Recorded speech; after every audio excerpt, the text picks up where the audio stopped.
5 iPhone hacks you did not know. Number 1. Removing duplicate images. First open Photos. Next go to Albums and scroll all the way down to the Duplicates page. Next just tap Select and then select All. Finally tap Merge and next merge exact copies. Number 2. Haptic Keyboard. To turn on the Haptic Keyboard, go to Settings. Next Sound and Haptics. Following, scroll to Keyboard Feedback.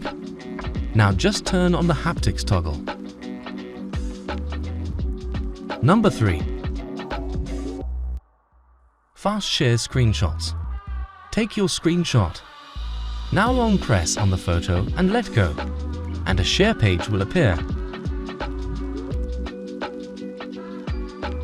Number 4. Battery Percentage Indicator. To turn it on, open Settings, next scroll all the way down to Battery. Tap it and just toggle the battery percentage on, and your battery percentage will show up top. Number 5. Full Screen Music Cover.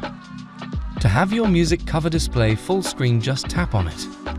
That's simple. Thank you for watching. Please subscribe.